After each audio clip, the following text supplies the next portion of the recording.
আসসালামু আলাইকুম সুল্লাহ। আমরা দোয়া করে যখন না পাই তখন আমরা হতাশাগ্রস্ত হই।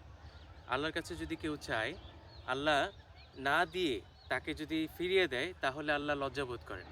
তো অনেকের প্রশ্ন হতে পারে যে আমরা দোয়া করে তাহলে পাই না কেন? তো এখানে একটা দোয়া ৩ টা মাধ্যমে কবুল হতে পারে। সেটা হচ্ছে আল্লাহ যদি চান যে এই জিনিসটা আমি চাইছি দোয়ার মাধ্যমে সেটাই দিতে পারেন। অথবা এর চাইতে অনেক জরুরি একটা জিনিস যেটা আমার মনে হচ্ছে না কিন্তু আল্লাহ জানেন। সেটা এটার বিনিময়ে দিয়ে দেন। অথবা অন্য একটা মাধ্যম হচ্ছে যখন আমরা কিয়ামতের দিন হাসরের ময়দানে কঠিন বিপদের সম্মুখীন হব, সেই দিন বান্দা দেখবে তার আমলনামায় বড়, বড় নেকি। তখন আল্লাহকে জিজ্ঞাসা করা হবে, "আল্লাহ এগুলো তো আমার না। আমি তো এরকম কোনো আমল করি নাই।" তখন তাকে বলা হবে যে, "তুমি দুনিয়াতে যেই দোয়া করছিলা, সেটার বিনিময়ে তোমাকে এই নেকিগুলো দেয়া হয়েছে।" তখন বান্দা সেজদায় পড়ে যাবে এবং তখন সে আনন্দিত হয়ে বলবে যে, দুনিয়াতে কোনো দোয়াই যদি আমার কবুল না হতো, তাহলে আজকে আমার কতই না উত্তম হতো।